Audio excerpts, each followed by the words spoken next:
क्या शास्त्रों में ग्लोबल वार्मिंग का संकेत मिलता है? एक बार फिर से आप सभी का बहुत बहुत स्वागत है। आजकल हम सभी ग्लोबल वार्मिंग, पर्यावरणीय संकट और जलवायु परिवर्तन के बारे में सुनते रहते हैं। वैज्ञानिक आंकड़े और रिपोर्ट्स हमें बता रही हैं कि पृथ्वी का तापमान बढ़ रहा है और इससे प्राकृतिक आपदाएं जैसी समस्याएं उत्पन्न हो रही हैं। लेकिन क्या हमारे प्राचीन शास्त्रों में इन सभी घटनाओं का संकेत था?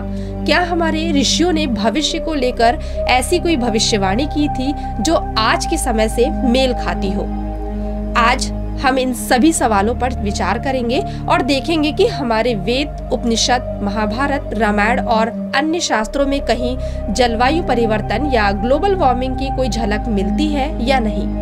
हमारे प्राचीन शास्त्रों में पर्यावरण के संरक्षण, प्राकृतिक संसाधनों के सही उपयोग और पृथ्वी के संतुलन को बनाए रखने की बहुत बड़ी सीख दी गई है। विशेष रूप से वेदों में पृथ्वी, जल, वायु, अग्नि और आकाश के पंच महाभूतों का उल्लेख है, जो इस बात का संकेत देते हैं कि सभी तत्व एक दूसरे के साथ संतुलन बनाए रखते हैं। उदाहरण के तौर पर ऋग्वेद में प्रकृति के तत्वों को देवता माना गया है और इन्हें सम्मान देने की बात कही गई है।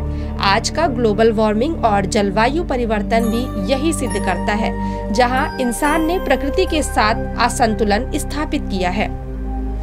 हमारे शास्त्रों में भविष्यवाणियां भी मिलती हैं जो समय के परिवर्तन को दर्शाती हैं। महाभारत में युधिष्ठिर के संवाद में एक ऐसा संकेत मिलता है जहां उन्होंने धरती के असंतुलन और बुरे समय का उल्लेख किया। पुराणों में भी जलवायु परिवर्तन के संकेत मिलते हैं।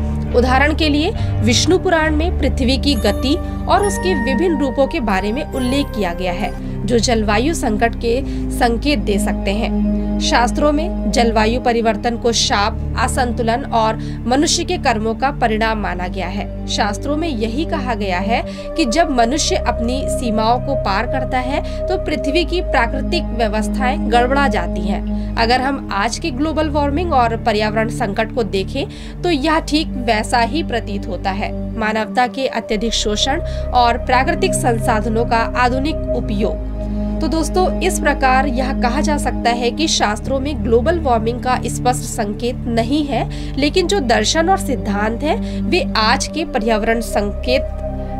पर्यावरणीय संकट से मेल खाते हैं। शास्त्रों में दी गई शिक्षाएं आज भी उतनी ही प्रासंगिक हैं और हमें इन्हें समझकर अपने पर्यावरण और धरती के प्रति जिम्मेदार बनना होगा। तो दोस्तों, आज हमने आपसे बात करी कि किस तरह से शास्त्र ज्ञान में जो है ग्लोबल वार्मिंग का संकेत है या नहीं, इसके बारे में हमने आपसे चर्चा की। कैसी लगी आपको ये जानकारी? अगर पसंद आई हो तो हमें कमेंट सेक्शन में कमेंट करके ज़रूर बताइएगा। मिलते हैं अपने नेक्स्ट एपिसोड में ऐसे ही कुछ रोचक व आध्यात्मिक विषय के साथ। तब तक के लिए मैं आपसे आज्ञा चाहती हूँ। धन्यवाद।